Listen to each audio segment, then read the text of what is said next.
니누웨에 가장 큰 부흥이 일어났고, 어쩌면 이런 부흥은 이전에도 이후에도 없었을 거라고 할 정도로 큰 부흥이 일어났습니다. 이 니누웨의 부흥, 이 본문을 새해 첫 메시지로 주시는 하나님의 뜻이 어디 있는지를 한번 깊이 묵상하면서 나누어 보고 싶습니다. 이 부흥이라고 하니까 우리나라에서도 평양 대부흥이라고 지금으로부터 약 120년 전 1907년에 평양 대부흥이 일어났습니다. 그때 그 상황들을 당시 이 북미 선교사님들이 우리나라 와서 그 현장에서 이 평양 대부흥을 목격하여 선교회에, 자기 파송교회에 선교 편지를 보낸 것들이 지금 많이 수집이 되어서 책으로 이렇게 편찬이 되곤 했습니다. 그 중에 몇 가지 한번 제가 읽어드릴게요. 윌리엄 블레어, 방위량 선교사님으로 알려져 있는 윌리엄 블레어는 그 현장에서 설교를 하셨던 분이에요. 이분은 그 당시의 상황을 이렇게 묘사했습니다. 그날 밤 하나님께서 애통하는 흐느낌 소리와 함께 평양에 오셨다.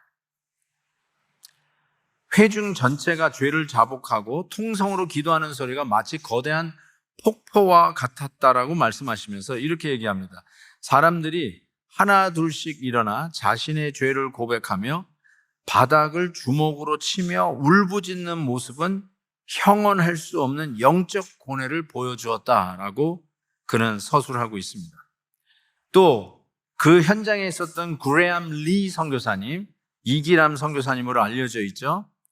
그 선교사님은 1907년 1월 22일 날짜로 이 선교 편지를 보냈는데 그 당시의 긴박감과 감격을 이렇게 쓰고 있습니다. 일부 사람들은 죄책감 때문에 숨을 쉬지 못할 정도로 고통스러워했으며 살인, 도둑질, 음란함 등 그동안 숨겨왔던 온갖 추악한 죄들을 공개적으로 자백했다라고 보고했습니다. 그리고 카나다에서 파송받은 로버트 하디 선교사님, 이 하디 선교사님의 글은 정현일 씨의 그 양화진해라고 하는 사실을 베이스로 하는 그 소설에도 등장하게 되죠. 이 하디 선교사님이 실은 평양 대부흥의 전조 원산 대부흥의 주인공이에요. 이 의료 선교사님이신데 이 하디 선교사님이 이렇게 자기 자신의 죄를 고백하는데, 나는 나의 지식과 의술을 의지하며 한국인들을 미개한 민족이라 생각했다. 성령 충만하지 못했던 나의 우월감과 엘리트 의식을 먼저 회개했다라고 고백하면서 소위 이 부흥은 회개 운동이거든요. 회개 운동을 시작하게 되는 선교사님이 되셨죠. 오늘 선교사님들이 우리나라 평양 대부흥, 심지어는 우리가 웨일즈 부흥, 이 캘리포니아에 있었던 아수사 부흥, 그리고 뉴잉글랜드 지역을 휩쓸었던 미국의 대각성, The Great Awakening, 그 부흥의 현상들을 보면 얼마나 흡사한지 몰라요. 오늘 니누의 대부흥의 기록이 바로 이와 같은 부흥의 현장 속에 있었던 이 선교사님들의 기록과 얼마나 흡사한지 모르겠습니다. 자기의 죄악을 회개하고 버리고 온 가족이, 아니 온 민족이 주님 앞에 돌아왔던 그 기록을 우리가 보면서 새해에 하나님께서 이 니누의 부흥의 기록을 함께 읽으면서 우리에게 주시는 메시지가 있음을 분명히 믿습니다. 자, 그러면 하나님께서 어떤 메시지를 우리 교회에 이 첫 주일에 주시는가? 오늘 본문 말씀의 첫 번째로는 가라 니누에로, 가라 니누에로. 2절을 보시면 일어나 저 큰 성읍 니누에로 가서, 니누에로 가서, 그냥 간단히 읽을 수 있는 말이지만 저 니누에로 가라, 유대인인 요나에게 아시리아 사람들은 그 수도 니누에로 가라고 하는 이 명령입니다. 참 이 말씀을 생각하면서 왜 하필 하나님은 요나를 니누에로 보냈을까? 니누의 이 거대한 부흥을 위해서 현지인을 하나님께서 일으켜가지고 쓰실 수도 있고, 아니 하나님 앞에 달아나는 이 선지자, 어떻게 보면 성가실 정도로 말을 안 듣는 이 선지자를, 그거를 물고기 속에까지 쳐박았다가 끄집어내면서까지 보내시는데 요나보다 더 나은 선교사는 없었을까? 요나보다 더 좋은 말씀을 증거하는 선지자는 없었을까?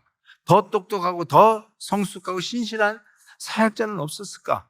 왜 하필 요나를 니누에에 보냈을까? 이런 생각을 하게 되는데 어쨌든 오늘 주시는 이 놀라운 부흥의 시작은 요나를 니누에로 보내셨다는 거예요. 니누에로 가라라고 했다는 것이죠. 저는 이 니누에로 가라고 하는 이 의미에서 세 가지 면을 발견하는데 첫 번째는 다른 민족에게 복음을 전하러 보냈다는 사실이에요. 유대인이 아시리아 사람에게 갔다는 사실이에요.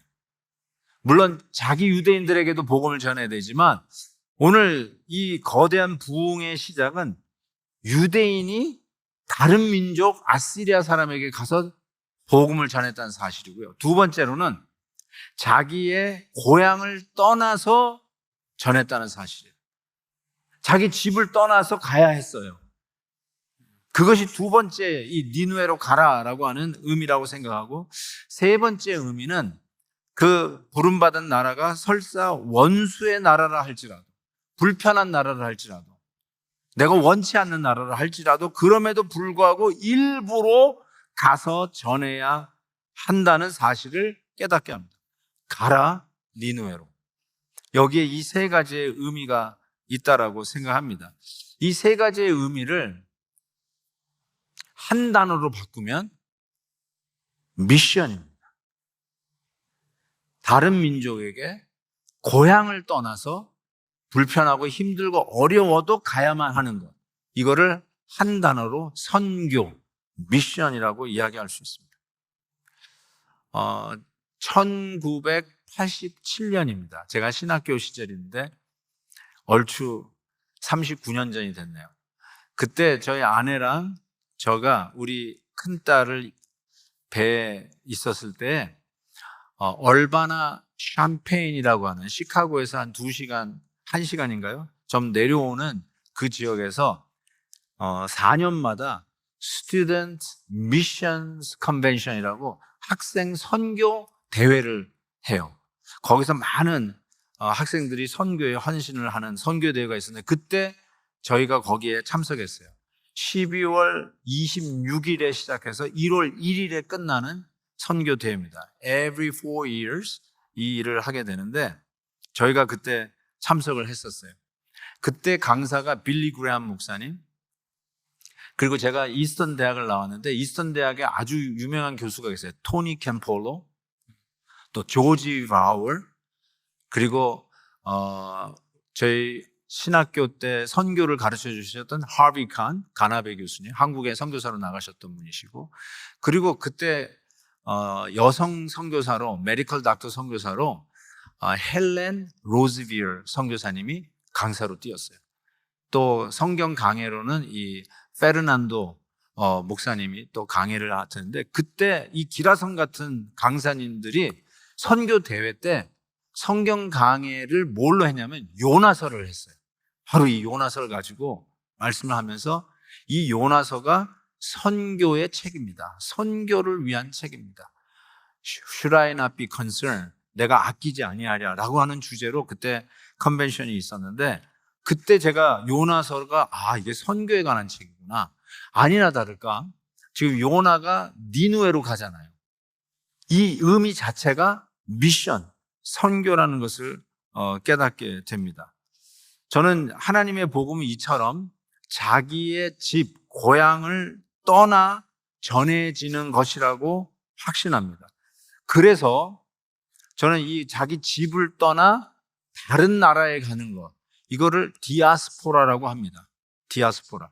복음은 자기 집을 떠나 다른 곳에 가는 거예요. 다른 나라에 가는 거예요. 그래서 크로스 컬처, 문화를 건너뛰고 크로스 랭귀지, 언어가 달라도 건너가고, 그리고 심지어는 그것이 원수의 나라라 할지라도 두렵고 힘들고 열악한 후진국이라 할지라도 우리가 그곳에 크로스 familiarity, 나의 익숙함을 건너서 가는 것, 이것이 어떤 의미에서는 선교인데 저와 여러분은 곧 고향을 떠나 이곳에서 사는 이미 디아스포라예요. 저는 디아스포라 이민교회 목사로서 굉장히 자부심이 있고요. 하나님이 이민교회 목사를 쓰신 거에 대한 감사가 있어요. 그 이유 중에 하나가 뭐냐면 이 디아스포라 교회는 이미 미션이라고 하는 DNA가 몸에 배어 있어요. 이미 우리는 이곳에서 지내면서 크로스 컬처, 크로스 랭귀지, 크로스 파밀리어리티를 이미 통과를 하고 있어요. 선교를 위해서 준비되고 있는 교회가 디아스포라 교회라는 것을 깨닫게 돼요. 제가 미국만 디아스포라 교회가 있는 줄 알았는데 세계 여러 곳의 디아스포라 교회의 모임에 참석을 하고 선교사님들을 만나면서 디아스포라 교회가 미국뿐 아니라 호주, 영국, 독일, 유럽, 심지어는 이 동남아, 남미에 이르기까지 하나님이 흩어놓으신 디아스포라 교회를 통해서 선교할 수 있도록 훈련시키고 선교를 위해서 준비하고 있다는 것이 눈에 들어오기 시작했어요. 디아스포라 교회는 선교 DNA가 아예 배어 있구나. 스스로 크로스 컬처를 하고 크로스 랭귀지를 하면서 선교적인 사명을 해야 하는 교회로 자각을 해요. 누가 도전을 해도 이게 선교구나 라는 것을 깨닫게 됩니다. 그래서 저는 이 디아스포라 교회가 선교적인 이 스트래티직 베이스, 선교적 거점이 된다는 것이 너무나도 분명한 것을 깨닫게 됩니다. 저희 교회가 50주년을 맞이하면서 돌아오는 4월에 디아스포라 선교 대회를 준비하고 있어요. 4년 전 조지아 티빌리시에서 우리 교회 선교사님들, 후원하는 선교사님 모여 선교 대회를 했을 때 50주년 때 이 선교 대회를 다시 하겠다 약속을 드렸어요. 그리고 선교사님들이 미국에서 했으면 좋겠다 해서 우리 교회에서 이번에 하는데 디아스포라 교회, 즉 세계 열방에 흩어져서 이 이민교회로 디아스포라 교회로 선교적 교회로 선교를 잘하는 교회를 초대를 했어요. 그래서 이번 4월에 저희 교회에서 디아스포라 선교 대회를 우리 선교사님들과 그리고 세계 열방에서 건강하게 선교적인 교회를 하고 있는 디아스포라계 이민교회 목사님들을 초대를 했어요. 그래서 그 일을 위해서 우리가 준비를 하고 있는데요. 저는 이번 그 50주년 기념 디아스포라 선교 대회에 우리 하나님께서 놀랍게 역사하시고 이것이 우리 디아스포라계의 사명인 걸 다시 한번 고취할 수 있는 기회가 될 거라고 생각해요. 그래서 교회적으로도 한 20만 불 정도의 예산을 잡았어요. 이번에 엘리야 특별 새벽 기도 때 감사 헌금 할 거예요. 모든 헌금이 전부 다 이 디아스포라 선교대회에 쓰여지게 될 것입니다. 여러분 그때가 되면 광고가 나갈 텐데 발란티어 좀 해주세요. 오시는 분들 섬기고 라이드 해드리고 호스팅도 해드리고 또 식사 공급도 해야 되고 하는 여러 가지 일들이 있는데 그때 여러분 많이 자원해서 우리가 디아스포라 교회로 지난 50년 동안 이끌어 주신 우리 베델 교회의 이 선교적 사명을 감당하는 축복이 있기를 바랍니다. 이 디아스포라라는 것이 저는 성경적으로 이게 맞는 말이에요. 왜냐하면 믿음의 시작은 디아스포라가 되면서 시작됐어요. 아브라함이 믿음의 조상이라고 해요. 믿음이 어떻게 시작됐는지를 보여주는 게 아브라함이에요. 근데 이 아브라함이 정확하게 이렇게 그 믿음을 갖게 되는데 창세기 12장 보면 여호와께서 아브라함에게 이르시되 너는 너의 고향 친척 아비의 집을 떠나 내가 너에게 보여줄 땅으로 가라 이렇게 얘기했어요. 이게 믿음의 시작이에요. 하나님께서 어떻게 우리에게 믿음을 시작하는가 봤더니 아브라함을 고향 친척 아비 집에서 떠나가 하시고 다른 문화 다른 지역으로 보내버리세요. 가는 거예요. 가는 거. 히브리서에서 이걸 이렇게 얘기했어요. He went out without knowing where he was going. 어디를 가는지 모르지만 중요한 거는 뭐냐? 나의 익숙하고 나의 어떤 베이스가 되고 나의 리소스가 있고 우리 아버지 집에 편한 데서 나가는 것. 그게 먼저라는 거예요. 가만히 생각해 보니까 우리도 고향을 떠나서 타향살이 하기 위해서 여기 와 있잖아요. 이민을 왔든지 유학을 왔든지 혹은 주재원을 왔든지 어떤 모습으로 여기 왔든지 간에 고향을 떠나서 이곳에 왔기 때문에 여러분 실은 그것 때문에 믿음을 시작하게 되었어요. 제가 대충 봐도 여기에 반 이상은 미국에 안 왔으면 교회 평생에 안 올 사람들이야. 뭘 예수를 믿어? 편한 데서 내 리소스가 있고 네트워크 있고 그냥 아무리 힘들어도 전화 한 통이면 해결하는 내 고향 땅에서 있었으면 편하게 살 사람들이 여기 와서 편한 것, 이 익숙한 것, 뭐 그런 거 다 떠나서 이제는 바라다 볼 것이 하나님뿐이 없어. 그러면서 믿음을 인셉션 시작하게 됐어. 아브라함이 고향 왜 땅을 떠나서 보냈는가? 왜 하나님의 그냥 갈대아 우르 땅에서 시작을 하시지 왜 옮기게 하셨는가? 이게 하나님의 뜻이에요. 이 디아스포라에 하나님의 선교적 복음의 사명이 있은 게 분명해요. 그래서 니느웨로 가게 하신 거예요. 그래서 유대인을 아시리아인에게 보낸 거예요. 거기에서 놀라운 부흥의 역사가 일어난 거죠. 우리가 잘 아는 예수님의 명령 중에 지상명령이라는 게 있어요. 지상명령, the highest, the ultimate, the greatest commandment. 가장 높은 명령을 지상명령이라고 그래요. 그것이 마태복음 28장에 있는데 예수님께서 그 가장 greatest commandment를 이렇게 얘기하셨어요. 예수께서 나와 말씀하여 이르시되 하늘과 땅의 모든 권세를 내게 주셨으니 그러므로 너희는 가서 look at this. 가래요. 너희는 가서 모든 민족과 제자로 삼아 아버지와 아들과 성령의 이름으로 세례를 베풀고 내가 너희에게 분부한 모든 것을 가르쳐 지키게 하라. 볼지어다 내가 세상 끝날까지 너희와 항상 함께 있으리나 하시니라. 아멘입니다. 그래서 여러분 2026년은 우리 선교 갑시다. 와, 아멘이 하나도 없네. 자, 2026년은 선교 갑시다. 곧 우리 이제 선교의 날이 있잖아요. 2주, 3주 후에 선교의 날이 있는데 그때 올해 갈 나라들 한 20여 나라가 쫙 여러분에게 공개됩니다. 그때 여러분 체크하십시오. 아, 올해는 내가 선교 가야 되겠다. 이걸 가지 않으면요. 하나님이 요나를 니느웨에 보낸 이유를 알 길이 없어요. 선교 가지 않으면 알 길이 없어요. 정말 그래요. 가면 알고요. 깨닫게 되고 안 가면 죽었다 깨어나도 몰라요. 크로스 컬처, 크로스 랭귀지, 크로스 패밀리어리티 이게 무슨 말인지 모르고 왜 하나님이 요나를 니느웨에 보내서 가장 큰 부흥을 이루게 하셨는지 그 이유를 몰라. 알 길이 없어요. 미션 가셔야 돼요. 2020년 미션 가고요. 2027년에는요. 4월에 터키에서 모여요, 우리가. Blessing to Nations. 이 열국을 축복하겠다 해서 이슬람권의 나라들의 선교의 돌파구를 위해서 7,000명이 터키에서 모입니다. Blessed Nation. 그때도 가십시다.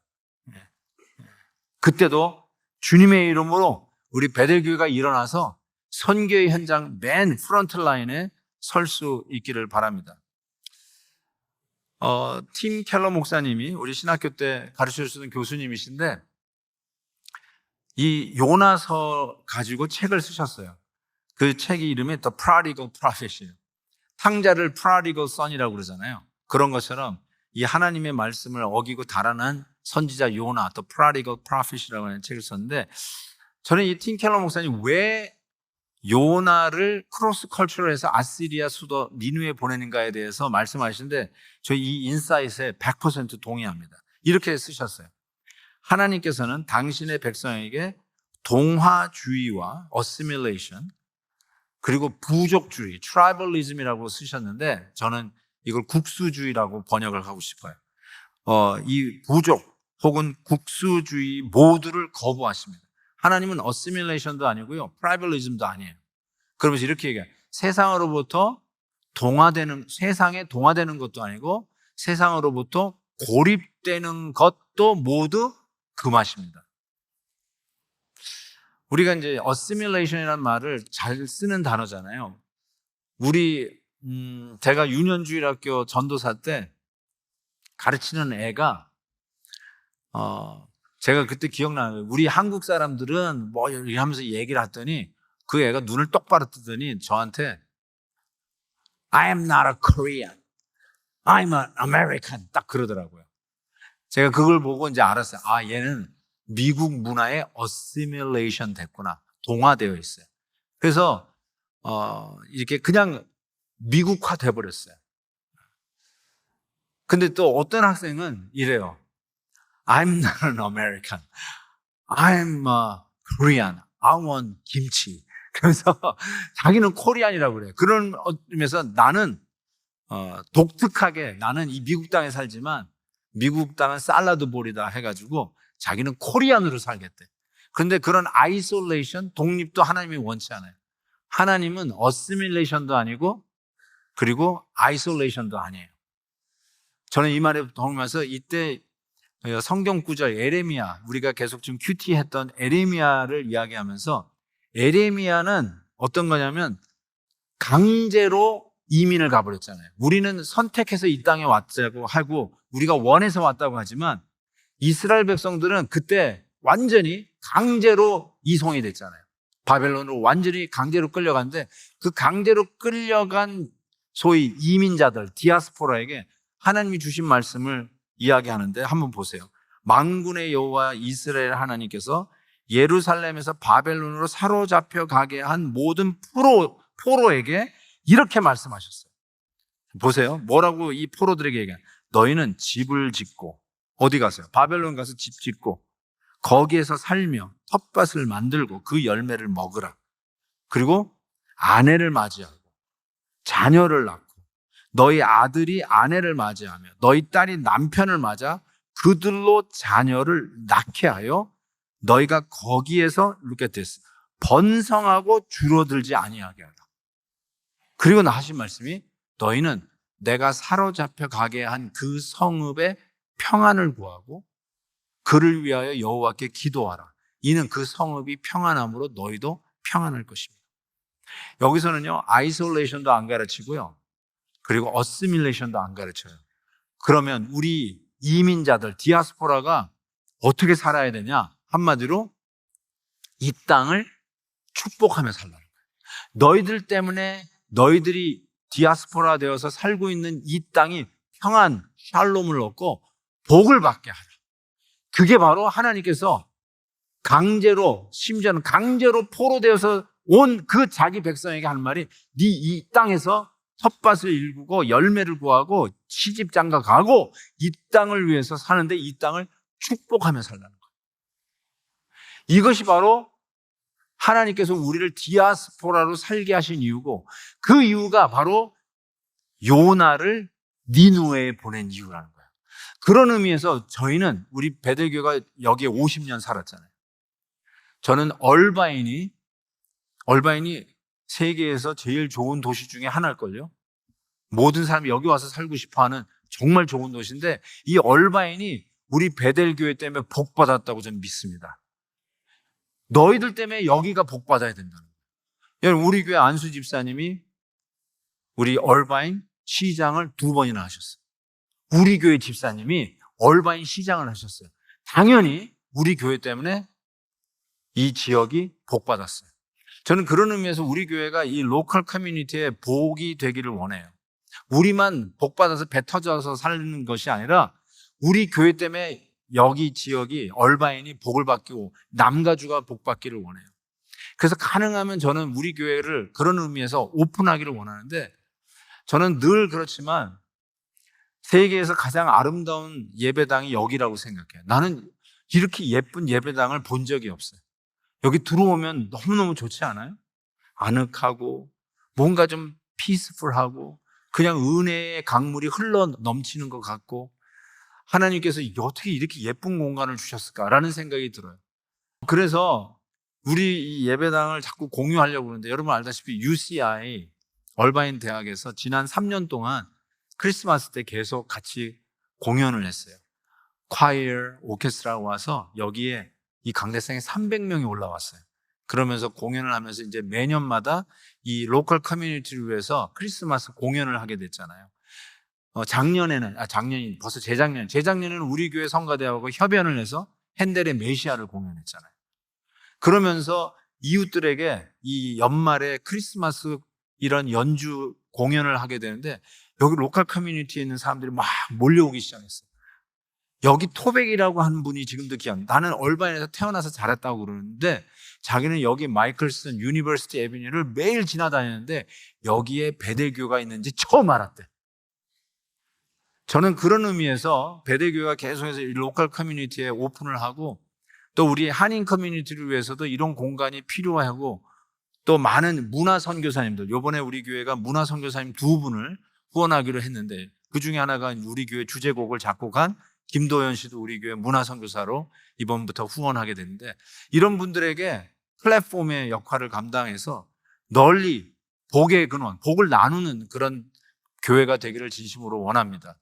그래서 실은 여러분 어제도 우리 GMA, 우리 의대생들, 의사 선생님들 와가지고 의료 지망생들에게 입학 전형 설명회도 갖는 아주 참 뜻깊은 시간이 돼서 우리 교회가 오픈을 했고요.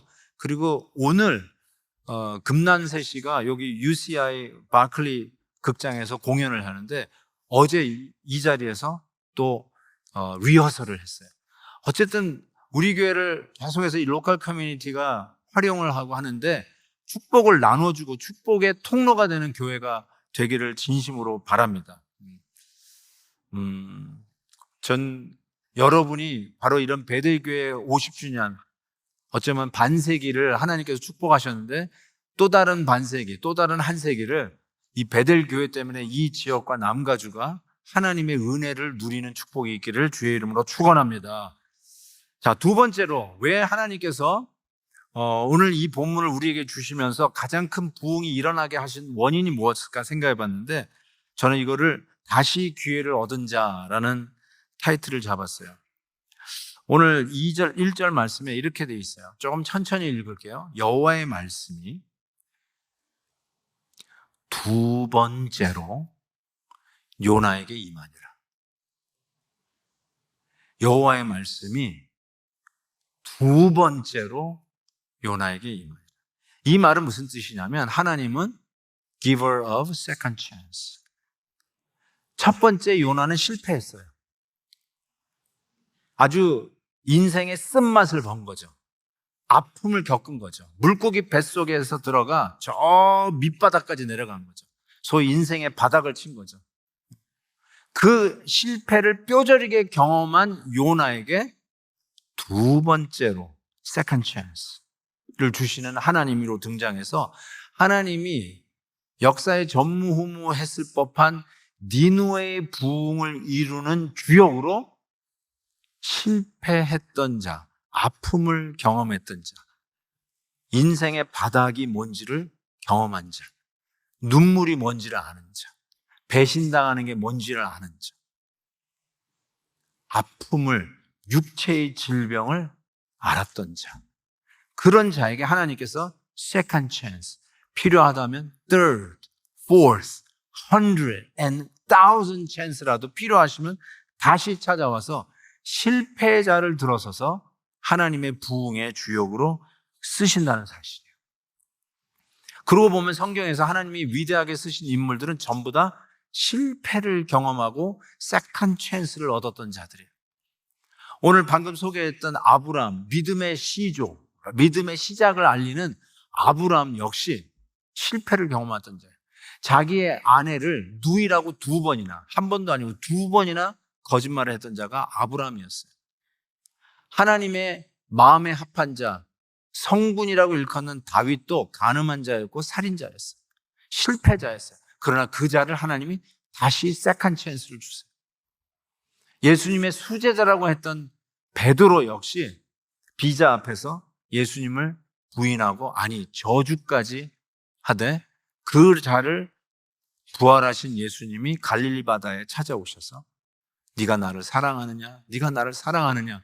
네가 나를 사랑하느냐? 물으시면서 다시 세컨드 찬스를 주십니다.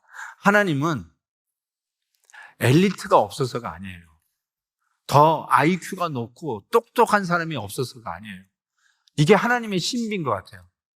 능력 있고 한 번도 시험에 떨어본 적이 또 없고 뭐만 하면 늘 1등이고 최고를 달리고 최정상을 달리는 그런 사람을 하나님이 들어서 부흥의 주역으로 쓰시는 게 아니라 실패를 경험한 자에게 세컨 찬스를 주시면서 이 일들을 이루어 가시는 거예요. I don't know why. 왜 그런지는 몰라. 그런데 하나님은 당신의 이 부흥의 주인공으로 실패한 자를 들었으세요. 제가 아까 그 1987년 얼바나 샴페인 선교대회 강사로 닥터 헬렌 로즈비어를 설명했어요. 저는 그때 빌리 그레엄, 토니 캠플로도 너무 훌륭했지만 저는 저 사진에 나온 닥터 헬렌 로즈비어 선교사님의 그 연설이, 그때 설교가 너무너무나 생생하게 기억납니다.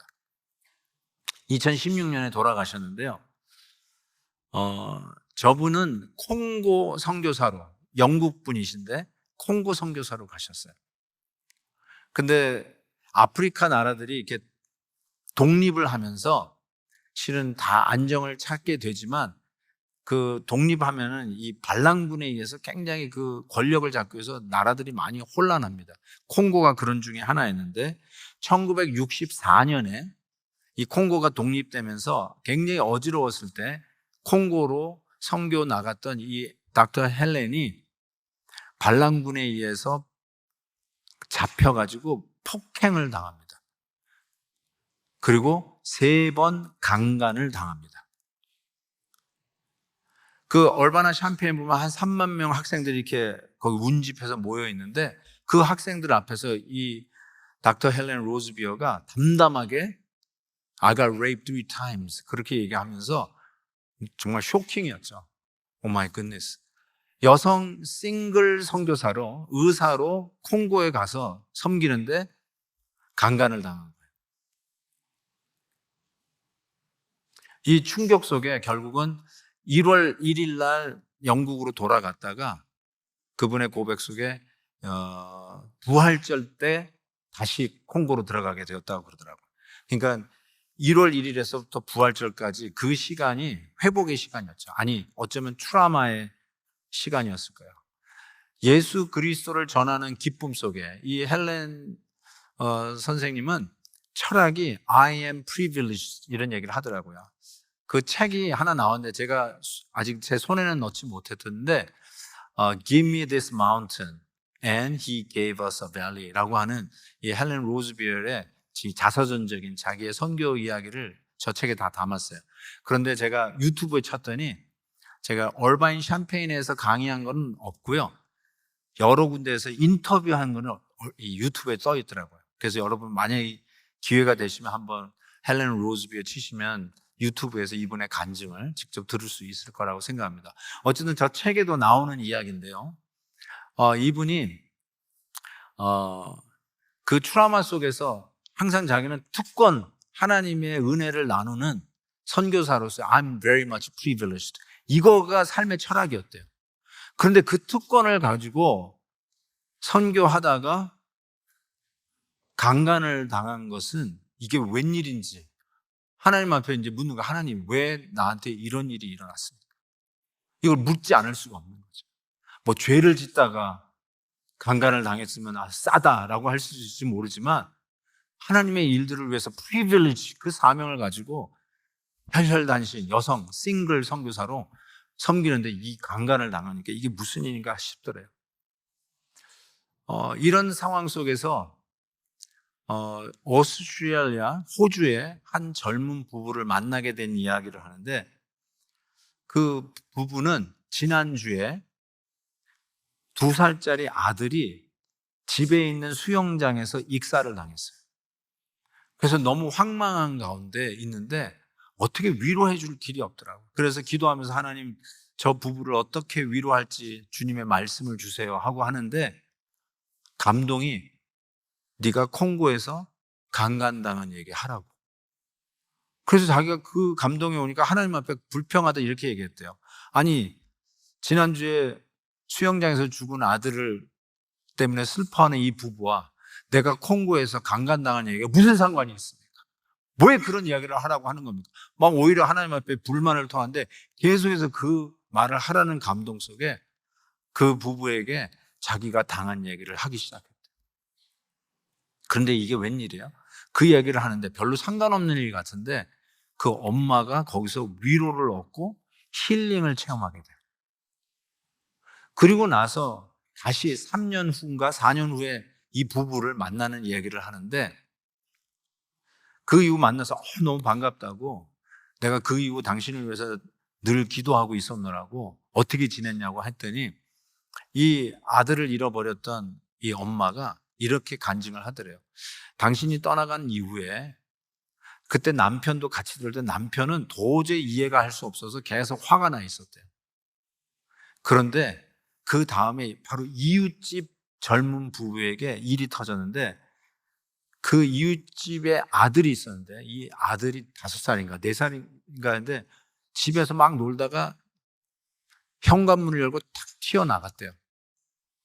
그런데 그 앞이 이 도로야. 쌩쌩 달리는 자동차에 치여서 그 아들이 죽었어요. 그 일을 겪게 되니까 이 부부가 얼마 전에 자기 아들이 수영장에서 익사했는데 가가지고 위로를 하면서 자기 아들 얘기를 시작한 거예요. 근데 그 당시 헬렌 선교사가 얘기해 줄 때는 궁시렁거리고 불만하고 소화를 못 시켰던 남편이 그 부부를 위로해 주면서 자기 아들 얘기하면서 그때 그 헬렌 선교사가 한 얘기가 떠오르면서 힐링이 되기 시작하는 거예요. 자기가 그 얘기를 하면서 힐링이 되고 그 부부들이 아들을 잃어버린 그 부부가 이들 때문에 회복이 되는 그 은혜를 나누기 시작합니다. 그때 드디어 이 헬렌 선교사가 하나님이 자기에게 주셨던 메시지를 이야기하는데 하나님이 앞에 기도할 때 하나님 내가 왜 선교사로 일하다가 강간을 당했습니까? 이 질문을 계속 던지는데 하나님이 주셨던 음성이 이거래요. 네가 왜 그런 일을 당했는지 이유는 설명할 수 없다. 그렇지만 그 이유는 몰라도 여전히 privilege, 특권을 받은 자로 나에게 감사할 수 있느냐라는 질문을 계속 던지더래요. 네가 왜 이런 일을 당했는지 이유를 몰라도 여전히 내가 하나님을 섬기는 선교사로 이 일을 하는 거에 대해서 하나님께 감사할 수 있느냐. 그런데 드디어 이 헬렌 선교사님이 감사하기 시작했대요. 그리고 얘기하는데 콩고에 다시 들어가서 선교를 하는데 그 반란군들이 나서서 야, 저 선교사님 건드리지 마. She already went through. 이미 고상 다 했어. 그래가지고 우리 반란군이 지켜줬대요. 건드리지 못하게. 그래서 더 선교 사역을 열심히 하게 되었다라고 하는 고백을 해요. 저는 이 질문을 여러분에게 던지고 싶어요. 하나님이 왜 실패자에게 세컨 찬스를 들어서 하나님이 그렇게도 원하시는 부흥의 주역으로 쓰시는가?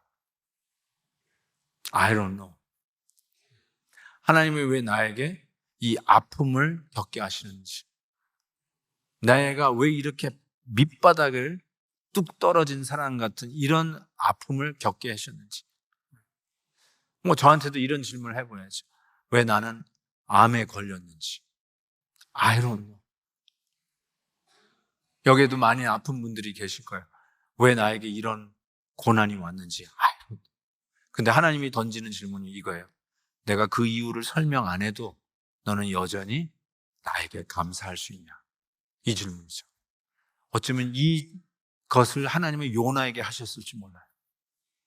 너 여전히 감사할 수 있냐? 오늘도 우리에게 아픔을 겪고 슬픔을 겪고 실패와 난관에 봉착해 있는 우리들에게 하나님이 던지는 질문, 너 그래도 감사할 수 있니? 만약에 그렇다면 하나님께서 우리에게 아픔을 주시고 실패를 주셨던 그 하나님께서 왜 실패자 요나에게 세컨 찬스를 주셔서 하나님의 나라의 부흥의 일꾼으로 삼아주셨는지 깨닫는 시간이 올 거라고 저는 분명히 믿습니다. 여러분의 실패 속에 회개하며 하나님 앞에 나아갔을 때 2번째 기회를 얻은 자로 주님을 만나 하나님이 우리의 가정을 회복시키고 우리의 믿음의 공동체 회복시켜 주시고 우리의 실패와 상처를 그 회복과 부흥의 놀라운 하나님의 뜻에 사용해 주실 것을 믿습니다.